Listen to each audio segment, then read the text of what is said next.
Good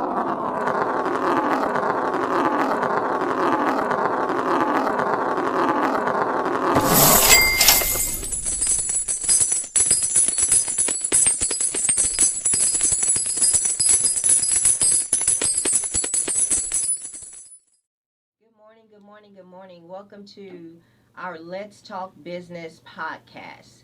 Welcome to Tri-County Regional Black Chamber of Commerce, our Let's Talk Business podcast. We have an exciting show planned for you today. I am super excited about our guest. I'm also a bit biased about our guest.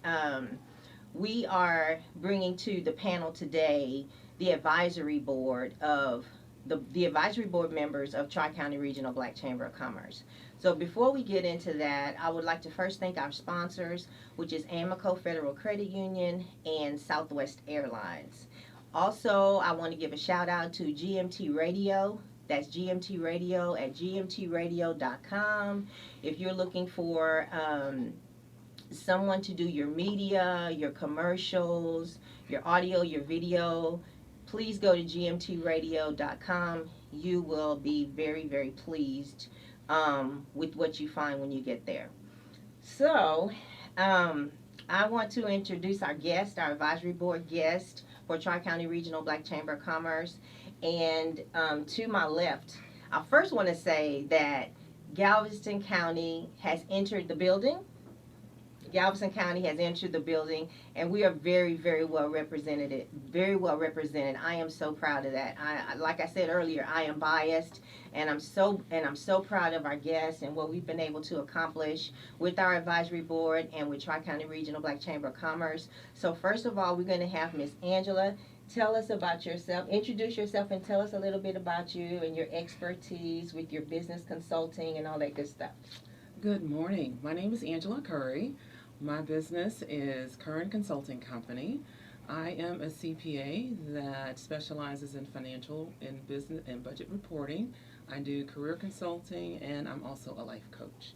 So I specialize in assessing abilities and allowing my clients to be able to have career success and satisfaction in what they do.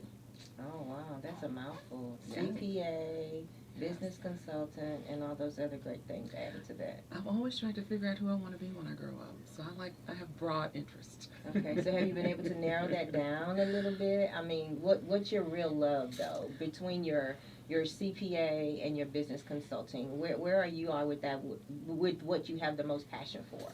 It would be the career consulting. And here's what I found in figuring out who it is I want to be when I grow up, is I realize that my gift is helping other people to figure out where their best place in the world is to be. And so that's what's fun to me, is to do the assessments, to allow people to see, hey, there's something unique to me that I can bring into the market and make money and have fun doing it. Make money and have fun. That's kind of what it's all about. Yes. You know, make money and have fun doing it. Yeah. Okay. Thank you. Thank you. Next we have Cheryl Johnson, affectionately known as Sue to those of us that love her.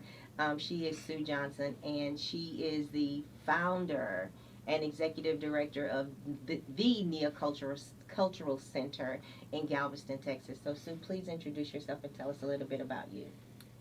Good morning. My name is Sue Johnson. My parents named me Cheryl, but nobody calls me that. So, and like Angela, I had a career interest in healthcare. So I started out as a respiratory therapist and managed the respiratory care department at the University of Texas Medical Branch for 28 years. Wow. So, but the last 10 years of my employment, I ventured off into an area that was really close to my heart, which was my community and cultural understanding of the community itself and our people. So I founded in 1992 the Neocultural Center, and our focus is on family strengthening, cultural enrichment, and education.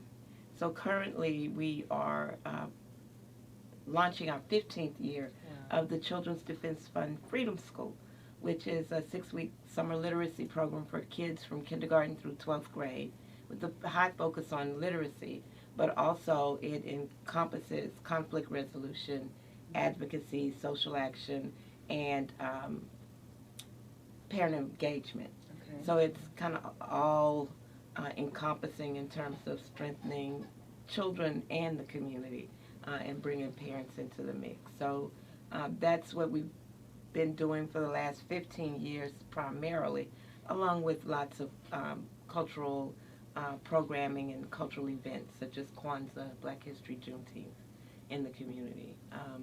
Right now what we have going is we're in partnership with the Juneteenth Legacy Project, and we're acting as fiscal sponsor for that really historic project that is in charge of building or painting a huge mural downtown near the site of where the Emancipation Proclamation was actually read. And so we are sponsoring that project, and it's a national focus, so That's we're starting to huge. grow, yes. Yeah, Absolutely. huge. That is huge. Tell us a little bit about what challenges would you advise other nonprofits to be aware of? Because NIA is a nonprofit organization.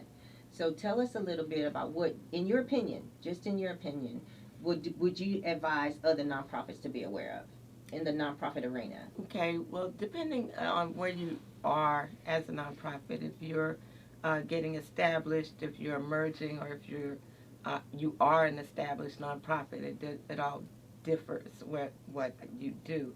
But I get calls and questions often about starting the nonprofit. Okay. And one of the things I'd like for people to understand about embarking and maintaining a nonprofit is, even though you hear nonprofit, it doesn't mean that you don't make money. Mhm. You must make money somehow or acquire resources, financial resources, in order to go forward.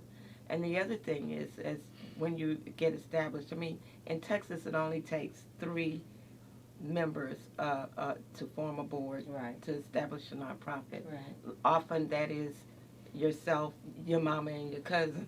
And that may Yes. be the case, but what Yes. you want to do is begin to plan and evaluate from the beginning. You want to plan what you want for your nonprofit, and then be able to evaluate whether or not what you planned is actually what you're achieving. And so you want to start by planning all that you need, all of the skill sets that you need for that nonprofit. As you move forward, you want to build a team of people who have like interests and like missions in life to get to where you want the nonprofit to go and to achieve what you want it to achieve. So I think that planning and evaluating all along the way and good due diligence is key. I can remember starting mine and doing research. And to piggyback on what you said was, just don't get mama and grandma and cousin Sue, those people on your board, and they cannot be an asset to what you're trying to do, or they don't have a level of expertise or skill set. Or passion. Or passion. Important. Passion, definitely passion. So yes, I totally agree. I totally agree. Okay, so last but certainly not least, we have Mr. Cleveland Lane, who is no stranger to our Let's Talk Business podcast. Tell us a little bit about yourself, Mr. Lane. Be an honor and a pleasure. I sit here this morning beside some exciting guests I've known for a long time, but hadn't had an opportunity to sit and get information as we've been given this morning. First, thank you. I want to thank Tri-County first for allowing us, all of us, to be on the advisory board. It's a tremendous honor to serve in that capacity. I'm here this morning to represent Amico Federal Credit Union, and most everyone does know that we're in the financial industry. But the thing is that I want to talk about this morning, not only do we provide for your financial services, we are committed to community involvement. We're out in the community in every phase of our community, not just giving, but volunteering. We make sure our literacy program is next to none. We want to make sure that we take every opportunity to support our churches, all our institutions in every way that we can, and that is very, very important to us. We're out there making sure that we give donations in cases where people need us, and then not only in monetary ways, we've given one company that needed us very desperately. They needed some computer help.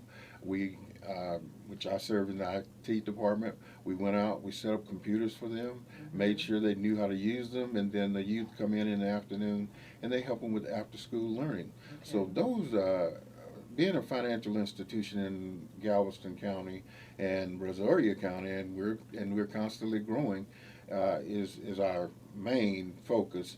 But I want to let you know that we're out there in the community doing everything we can to help in every way that we can to make sure that not only that the youth, but any form of way that we can help any institution that's out there trying to help in our community, we roll up our sleeves and we're out there doing the best that we can. And again, it is such an honor to serve. Tri-County is, we're proud to be a member of Tri-County. This chamber has opened some doors and eyes for us. We have several members of our organization that have joined Tri-County. And we just didn't join as a regular member, but and I say we on purpose because we're lifetime members. So that means we believe in what this chamber is doing for not only the community, but as I've been advised, the entire world. We're doing a lot of things in a lot of foreign countries that are really, really impressive, and I'm thankful again for the opportunity just to serve in this capacity. Oh, wow. Thank you for that. Thank you so much. What advice would you give a person in business as far as financial advice, just starting their business, and why should they choose Amico to assist with their financial needs? Thank you for asking me that question. That's exactly why I'm here. I think that the first thing you got to do is you got to be able to trust the person that you give you money, that watches over your money for you.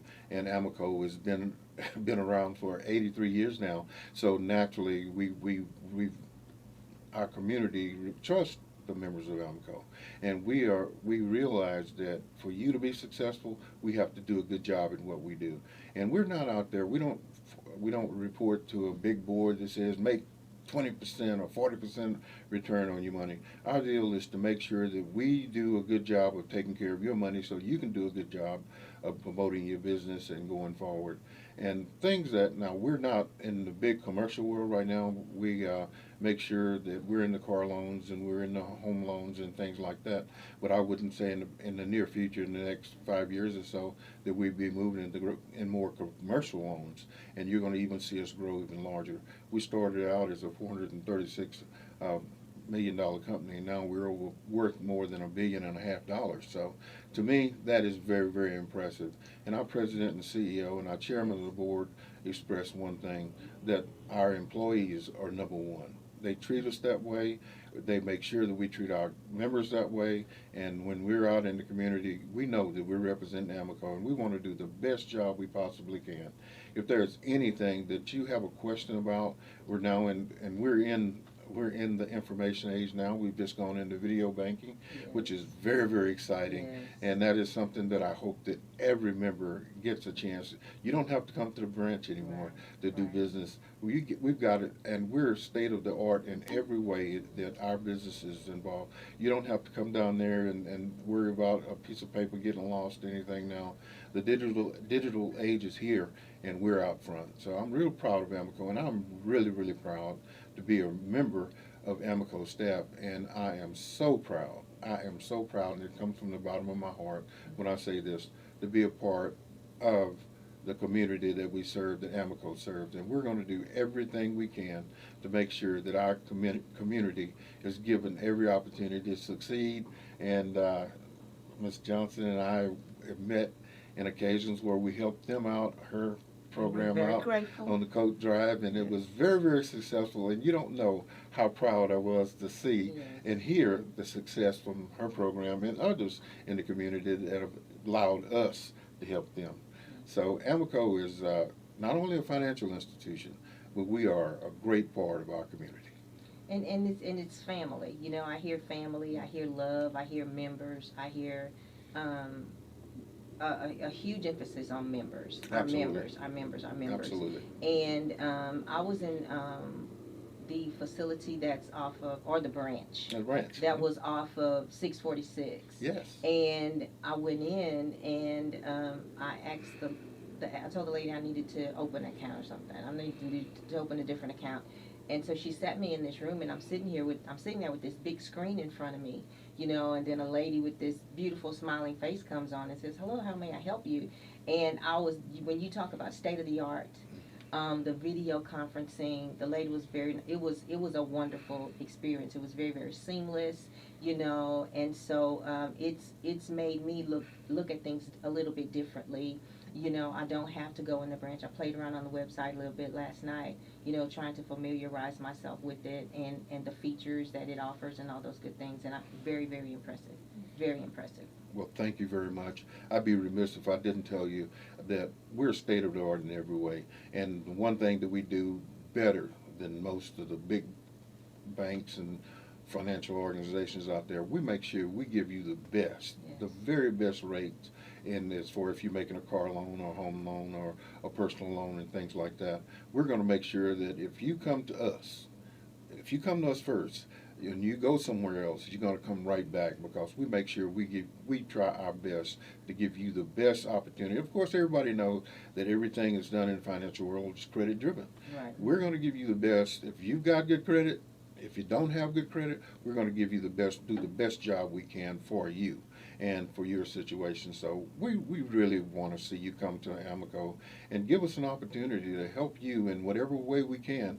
And I guarantee you, our team members there have it in their heart. It's not anybody that's going to be there and, well, I've just got to be here from 8 to 5. You're going to see a different attitude when you talk to our team members, and I'm so pleased and so proud. And it starts at the top. Yes, it Our does. leadership, I mean, it's not something that our president and CEO can go to any branch. We have 8 branches. He can go to any branch, and I would challenge you that he would know every employee's name, almost 250 people. Wow. And speak to you and say, hi, how are you? First And name, that huh? is so different. That is Yes. so different. Coming Yes. from a Fortune 500 company, Amico, and to have the president and CEO know who you are and they do care. And our leadership and our board of directors and our management team is really, really, really family oriented. And most of our leadership comes because they have grown from the teller level up to the senior management level. Right. So that makes a difference. So come see us at Amico, and I can assure you we'll do everything we can to satisfy any service needs you may have. Well, thank you so much for that. It kind of brings to mind when you said that not only is our technology state of the art, but our company is state of the art. And when you said that, it brought to mind what Tri-County Regional Black Chamber of Commerce is doing. You know, 15 years strong, and we are the only chamber. I say we are the only chamber that serves 12 counties in 4 regions. You know, and that's huge. That is huge to me, because when you see most chambers, they serve the county in which they live or work. You know, but Tri-County serves 12 different counties in 4 regions, and so the growth is just, when you spoke in terms of growth, Yes. with Amico, and that such is the case with Tri-County, and I'm really, really proud of that, you know, to be on the team, to work with an organization that's going to always answer the phone, that's not going to get a recording, press 1 for this, press 2. You're always going to get a voice, you know, you're never going to get a textbook answer, you know, you can just pick up the phone and call and say, hey, what do I do about this? What do you advise about that? This organization, you can get business coaching and mentoring, and I can't say it enough about the serving 12 counties, because when you internalize that, 1 chamber, 12 counties, that's Absolutely huge. wonderful. That's Absolutely huge. wonderful, That's yes. huge. So that's my deal on that. So now we're going to switch gears a little bit, and we're going to talk about Tri-County Regional Black Chamber of Commerce and the mission of the advisory board. And so, and then I'll ask you a question. But first of all, the mission of Tri-County Regional Black Chamber of Commerce Advisory Board is to acquire and disseminate the board of directors critical information and issues impacting our member firms' ability to achieve entrepreneurial parity and economic prosperity in the regions that we serve. So, my question to you is, how is the mission relative to your role, and what does it mean to you? So I am so grateful to be a part of the advisory board, and under the tutelage of Helen Collier, who is disseminating, and as our chair, who's disseminating out information as it comes relevant to our board, to our members, and impact to them in their businesses. It has been a broad opening of the eyes for me to understand how the things that you hear in the news and how things in the community can affect your bottom line. Okay. So as the advisory board member, she is working to make sure that we're up to breast and accounting for those things that we can need to modify our current programs or possibly introduce new programs to facilitate the mission for the advisory board and for Tri-County. So I'm excited about that. And it gets me beyond just thinking in terms of what impacts current business consulting in my business. Right. So right. It really does, it really helped me to see beyond that and to know that there's value in having that awareness and being on the leading edge of change and new things coming into the market. Yeah, that's exciting. Yeah, it is. I love it. That's very, very exciting. Yes. Cleveland, what would you say? What does it mean to you as it relates to your role for you to be a part of the advisory board? Well, it's very, very important to me. We at Amico is not just, of course, we're right now in the growth mood, so we're going to be moving into different counties, which I can't mention right now, but we're going to be we are already growing, and we're going into different areas. So that is going to be, this chamber is giving us opportunities to make sure that we understand and we are aware of what is going on not only in Galveston County, but in the whole Gulf Coast region. And we're excited about that. Being on this board, to me personally, it gives me an opportunity to become informed with other members of not only in the Galveston, Houston, Harris, Beaumont area, but all members on this board and advisory board, and share different ideas. And not only locally, just statewide, we're talking about state bills that's in the legislature, we're talking about things that's going on in other countries. I'm very excited about what the Chamber's role, the role that the Chamber is taking on, and not just informing us. Certainly there's a feedback that we give to the Chamber, but the thing, we get emails 2 or 3 times a week about what's going on in the state of Texas legislature, which is invaluable to us as members of the board and advisory board and board members, I'm sure. And this information is not only just kept, but we share that information with our leadership at Amico.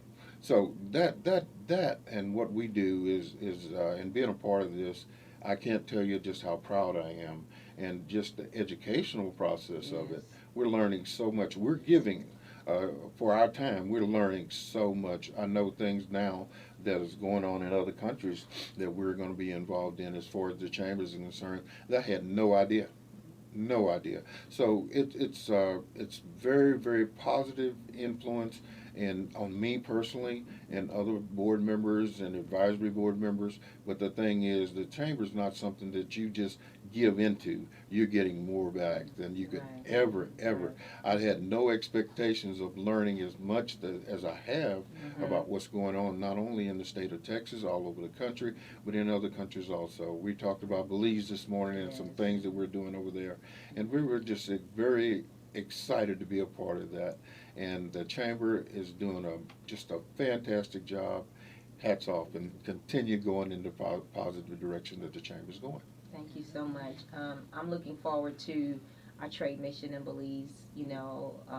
Of course, we are connected with our international initiatives with them, with the country of Belize, and I'm looking forward to our trade mission that's coming up toward the end of the year, and we've been going for a year now, but of course COVID, and we keep having to push it back because of course safety is first and foremost, and So we had another trip planned. We had pushed it back, and so we just learned that we've had to push it back again.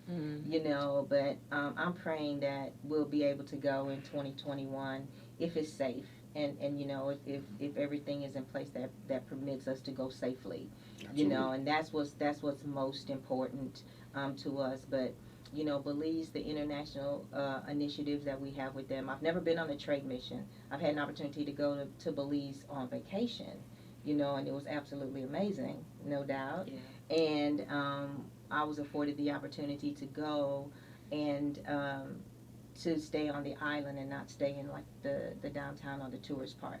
And so we were on one of the 7 islands, and it was just amazing. It was just amazing. So, but I had to prepare my mind, because when I go on this trade mission, it's work. It's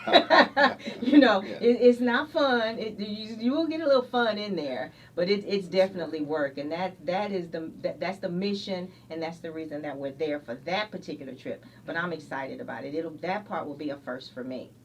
So you talked a little bit earlier about what's coming through the pipes with Juneteenth, and from the national perspective, and it's coming through the community. Talk a little bit about that.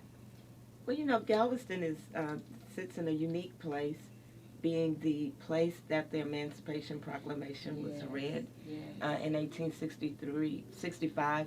And we found over time that there have been a lot of misperceptions about the holiday and facts around the holiday. And there have been organizations around the country that have organized to bring attention to Juneteenth. And as many of you know, there's a national push to make Juneteenth a national holiday. Yes. And so there are communities around the country that have begun to do major Juneteenth celebrations, really major celebrations. And there is now an effort to bring the attention back to where it all began, back to Galveston. And so we're launching this huge effort that the mural kind of kicks off. There's a mural at the Osterman Building, downtown Galveston, that's a huge building, and on the back wall of that building will be a mural depicting our history as well as the story of Juneteenth.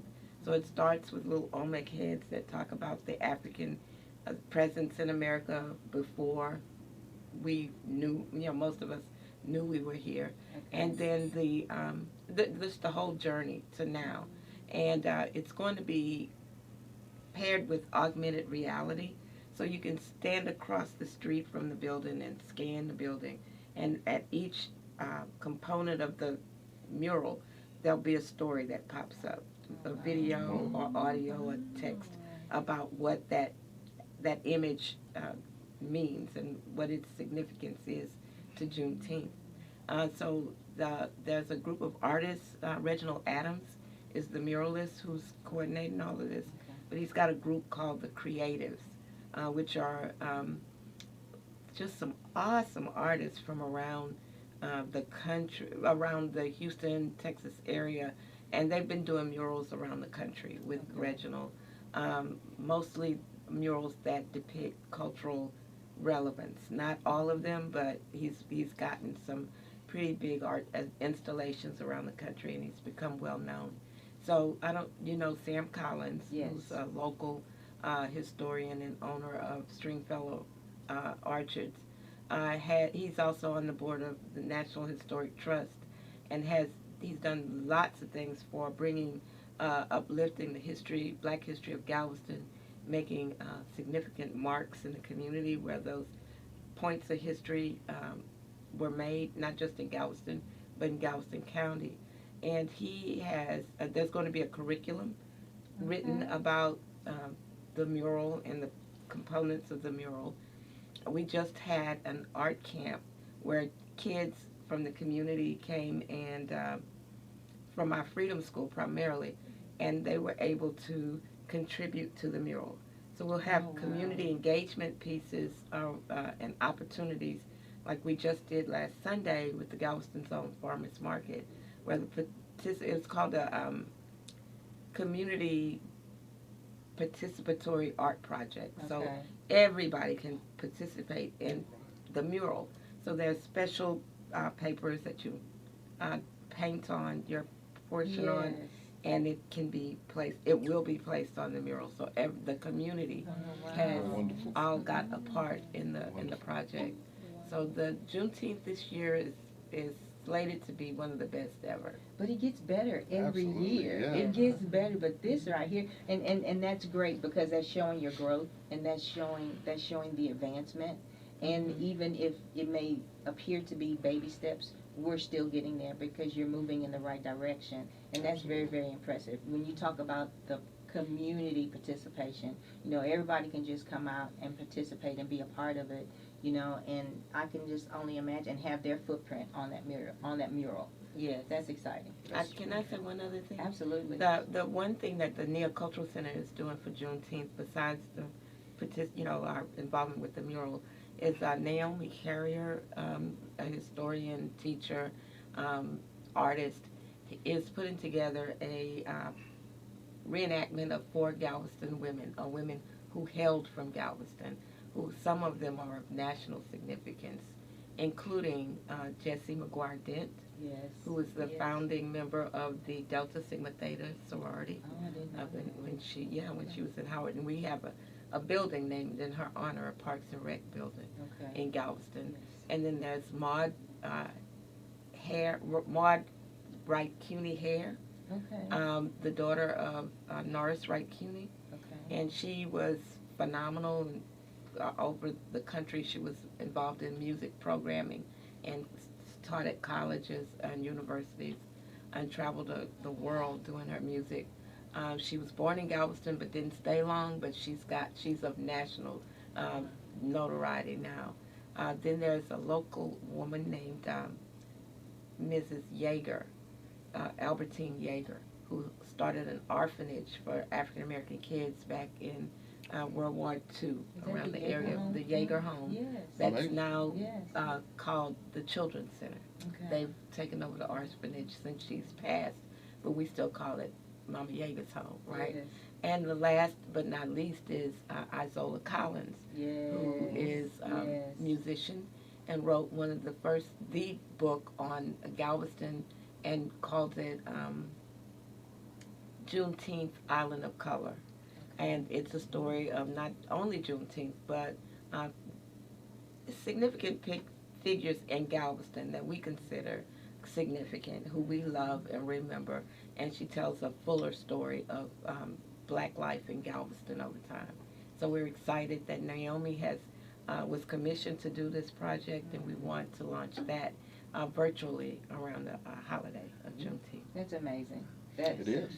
That's pretty amazing, and it just brings into play that Black History is not just February. No, Absolutely. more than a And month. it's very funny. Yesterday, we had our staff meeting, and Mr. George Henley gave us an opportunity to buy a table at the Juneteenth celebration at Ashton Villa. And I shared that with our president and CEO. Mhm. And personally, I'll be buying a table at that. So it is, you have no idea just how big it is Yes. until you share with that Yes. kind of information Yes. with us. Of course, Amico will have a table there, and I'll have a table there, and we're You really know excited. we'll have a table. Yeah, so we're really excited, and we're really excited to know just how big this is going to be. So thank you for sharing that information. A lot of us just see the little piece of the pie That's that's right. on the plate in front of us, but boy, you That's shared a some lot. attention to Yes, something she's that's phenomenal. global. I really you know, appreciate that. We also want to make sure that our kids know the history, Absolutely. and so we got them involved in telling the history. So for the last 3 years at the Ashton Villa, they do a chronological overview, a timeline of the points leading up to Juneteenth, and they educate the community. They educate themselves, and then they teach the rest of the community through performance art how the history of Juneteenth. So it's important that they be able to tell their story That's and the right. story of the city that they live in. That's very, very important. Very, very Very important for our children. Train them up. It's important that they know and can relate to their history, and to our history. At a very, very young age. So I'm looking forward to what you guys are going to be doing and what's coming through the pipes with Juneteenth. And so you have just shined a light on it because I had no idea it was that big. Along with all the other traditional celebrations that go on Yes. before the big spotlight was on Yes. us. There's still the parade and the picnic in the park at Wright CUNY, and the Miss Juneteenth pageant that's Yes. been annual for over 20 years. So we encourage keeping it local and bringing in new stuff. Keeping it local and bringing in new stuff. I like that. Yeah. I like that. Absolutely wonderful. So I'm going to ask the question. I'm going to go to you, Angela. Okay. Okay. So what do you feel is necessary for the chamber to know about what's going on in our community? In the community, at a higher level, I know right now there are proposed changes to the HUB program that's out there being discussed right now. So we are working to stay abreast of those changes that could impact a lot of our members of the chamber, Right. depending on what is approved and passed Right. and put into place. Right. So we are working to get that information out and communicate and see how that does impact the community.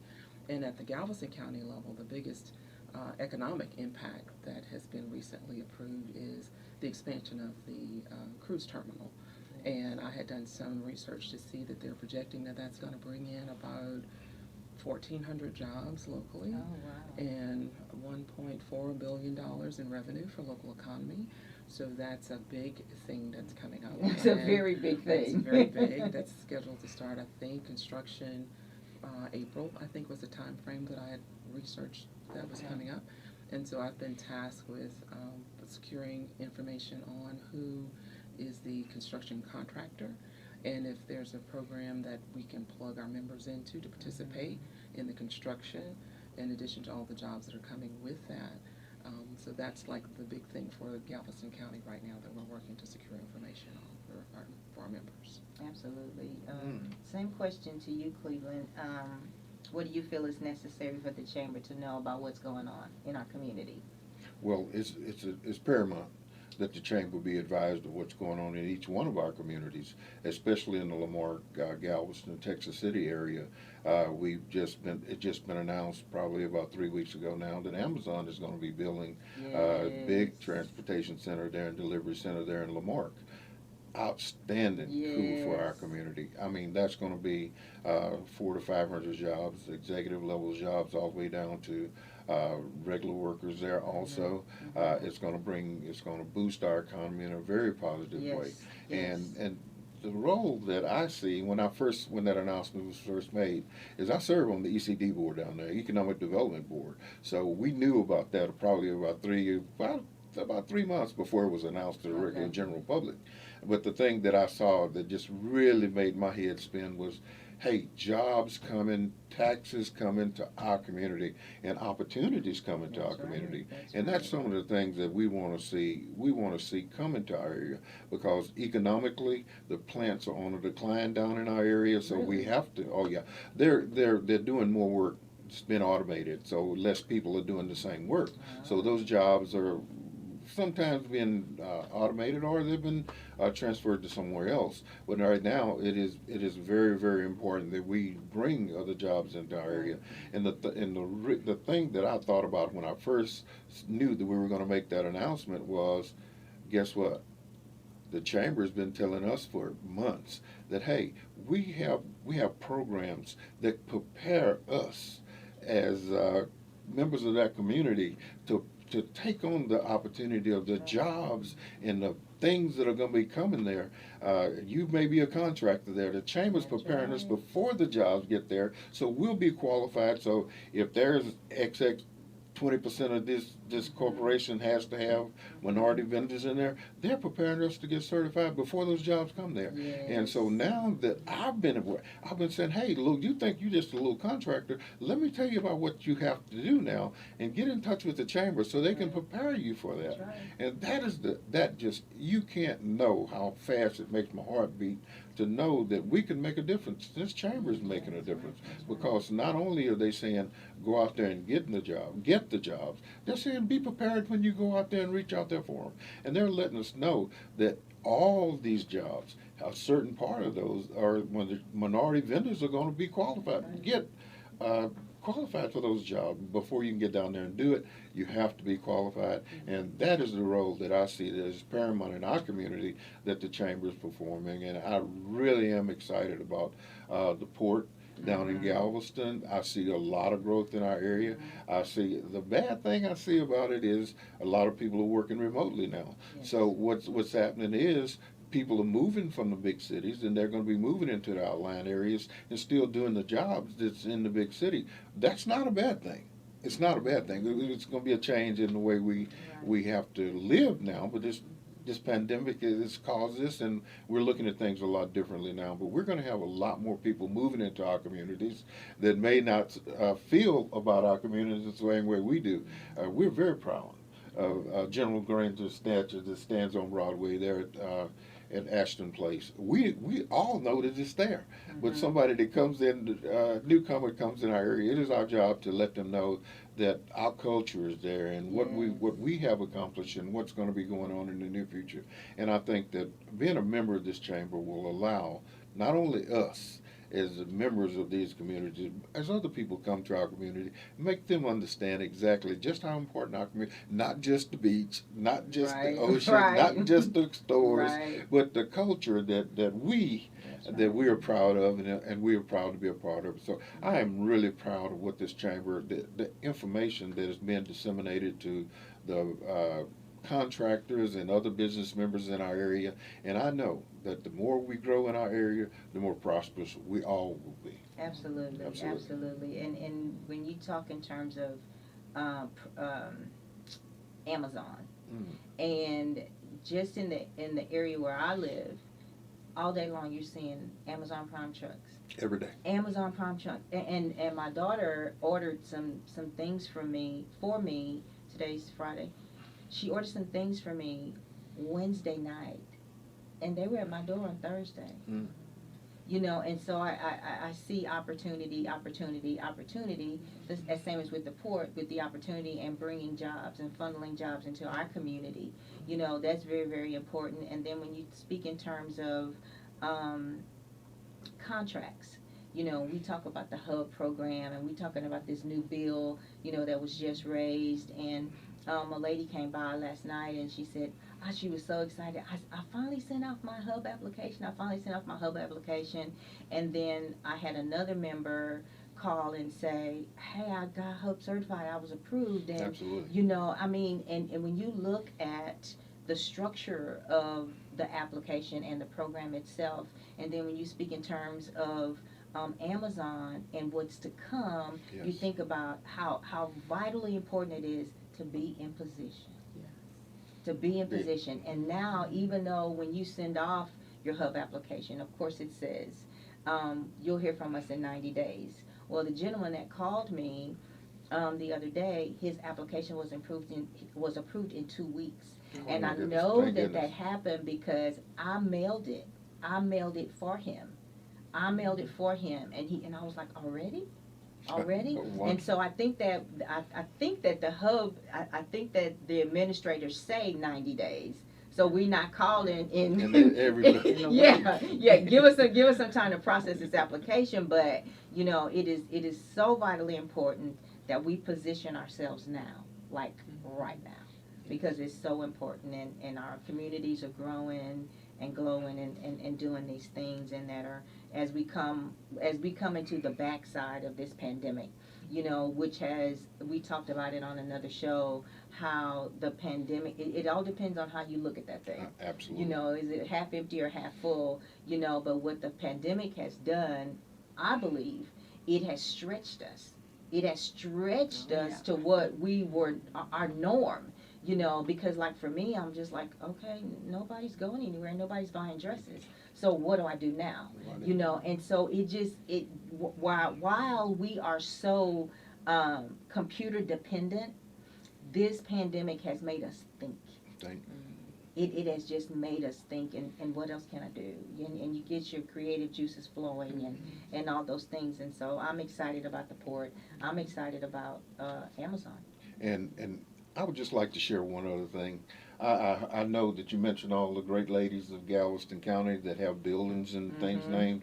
I would expect in the next few years that we'd see another building erected in Galveston, and I wouldn't would that see be I nice? would expect to see Miss Sue Johnson's name on one of those buildings. Yes, So yes. I hope On that your someone is culture. listening to this podcast today will take that and run with it, because Yes. this lady does so much in our Yes, community. she does. I'd be remiss if I didn't share that Yes, with she you. does. And I think, again, I thank the chamber for making this opportunity available to us to share information like that, because without knowledge, We nothing perish. happens. So Yeah. you've raised something in this mural and things like that. I hope that our news media will They take have. advantage of it Mhm. and let everybody in our county, in our state, and in the country know about what's going on in Galveston. And I just want to share one thing with you that you said that is very, very important to me. The chamber is doing something that we kind of take for granted, I think, Okay. because one of the first podcasts that I served on here, the city of Houston came in and they told our little bitty contractors down in Galveston County, well, if you want to do business with the city of Houston, you gotta meet these qualifications, that qualification. Guess what? The next week, the chamber made sure that the information came out to everybody to get contractors Yes. in for that training. Yes. You know what I found out later on? Not only if you're going to do business with the city of Houston, but if you're going to be doing business with the city of Galveston, Texas City, Lamarck, Hitchcock, Dickinson, some of those same requirements are required. And the chamber is exposing that to us so that our small little bitty contractors, even though they may be small in their eyes, Right. they shared a concept where they needed a contract of 10 dump trucks to do this project. And Howard Johnson Yes. sat in your chair and he said that day. Yes. And he said they got together those 10 trucks that was independently owned. They put them together and they applied and they got that contract. Yes. So what the Yes. chamber is doing for us Yes. in this community, and it's just made such a difference, Yes. because they're sharing knowledge of things about that we just didn't know. And I can assure you it's making a big difference, not only in our 12 county area. Yes. It is, 4 regions. and Yeah. 4 regions. Look at that now. Yeah. It's sharp. Yes. It's making an impact in Belize and in the Yes. world. So I again want to say, and not too many times, how proud I am to be affiliated with the chamber and what they're doing and what they're exposing us as members of the chamber to. Yes. Can I say thank you? Sure. Can I say thank you very much for proposing that what we always wanted to happen, that Neocultural Center have our own building, Absolutely. that you agreed that should be done. Yes. But I also want to answer the question about the timing and the positioning, what we need to do now. From a nonprofit perspective, the opportunities are huge as well. You see everybody now is talking about equity. And no matter what website you go on, you open it up, there's an equity statement, right? About we're doing everything we can to be equitable and things. So ever since the George Floyd thing, what we found is increasing opportunities for support for nonprofits, particularly those that serve African Americans. So there have been moves made like there's more philanthropy Okay. that's coming the way of nonprofits that serve African Americans, and even organizations that we already know, like the Divine Nine. All of the sororities and fraternities have come together and founded a foundation to serve the needs of African American organizations or efforts. So has the NAACP has founded a nonprofit, and various others have too. I'm just looking at philanthropy that is being formed by Black people around the country. But the other really huge thing is the new stimulus package that includes more funds for and not so much nonprofit, for nonprofits, and particularly ones that I'm concerned about is education programming, right?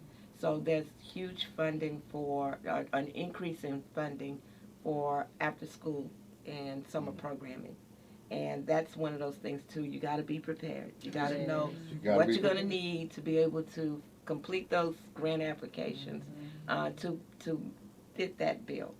So there are a lot of things that are going on that are helping us to build capacity to do programming in ways that we know it needs to be done, that fits better, that serves everyone where we need serving, but definitely to increase our capacity. Because generally speaking, nonprofits like small businesses don't always last very long. Right. So if you don't have the infrastructure and the knowledge and the skills to do that, which is one of the things that being a member of the chamber helps us to do.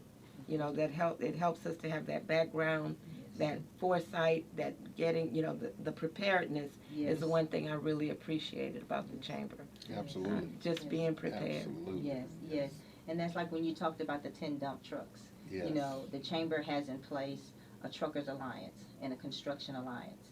And so what we do is we educate the truckers and the construction workers. We help them to get certified, prepared, you know, so that they have to have all these different qualifications. They have to have all these different certifications. So we help them to get prepared so that when these big jobs come down from TxDOT, you know, who are our strategic partners. And when these jobs come down and they call and say, hey, we have a bid here and we need 25 trucks. Or we have a bid here for this construction site and it's $75 million, you know, and this is what we need. And because we have our Truckers Alliance and our Construction Alliance, we have prepared them. We have made sure that they have acquired those certifications so that when the call comes, we can say, well, here you go.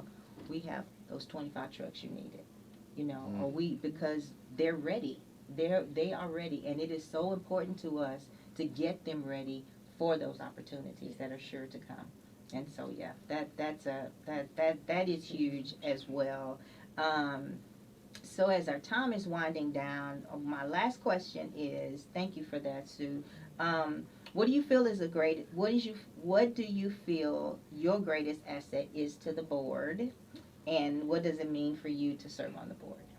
Oh, wow. I bring 25 plus years of experience in public accounting and consulting, and there's such a wide variety of what's available within the chamber. Yes. I can see being fully utilized in all of my talents in different areas.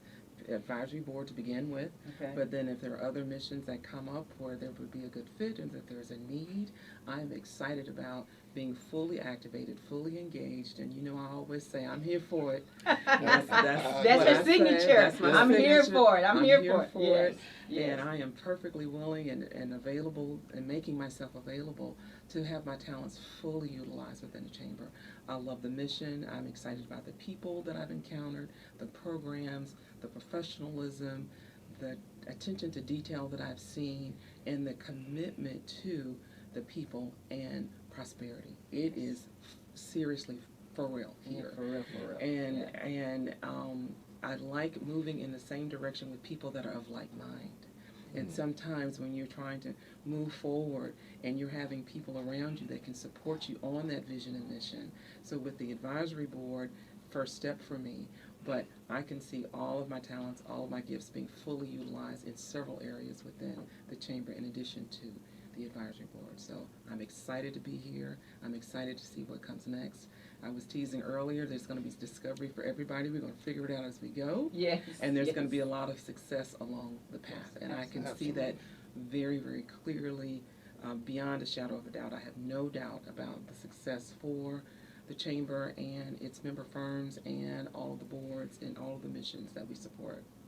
Okay, well, thank you. Ms. Cleveland, you want to add to that? No, I don't want to add it because she said exactly everything I wanted to say. She stole my notes. Did you give me my notes? No, it took me a long time, but I'm here. That's all I can say. I got here as quick as I could. I'm excited. I've always been a person that worked in the community. I've always worked with children in our community, and I laugh all the time now because a lot of those kids are grown now. They come back now, and they say the one word that means a lot to all of us, and that's just thank you.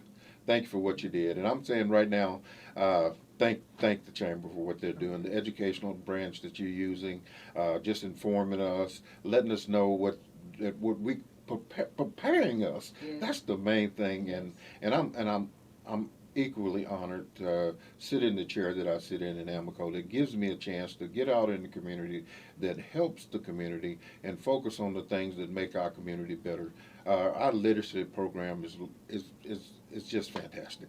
I could talk about it for the next 30 minutes, but I won't. I know that our time is winding down, but I'm very proud that opportunities that Amico has given me to go out in the community, and I'll say this: every kid, from young to old, needs to know, if nothing else, how to manage their money, Yes. how to take care of their money, how to just write a check and be aware of how to take care of their checkbooks and things like that. Amico is focused on things like that, and the chamber is focused in the same direction. So I feel that being a part of this advisory board is just kudos for me and for Amico. And I thank you for this opportunity, and I thank for an opportunity to meet wonderful people like I met being on the advisory board and board of directors and the leadership of the Chamber of Commerce. Well, I'm very, very impressed with the advisory board as I sit with you all today, because, of course, you're near and dear to my heart because we're Galveston, Galveston County.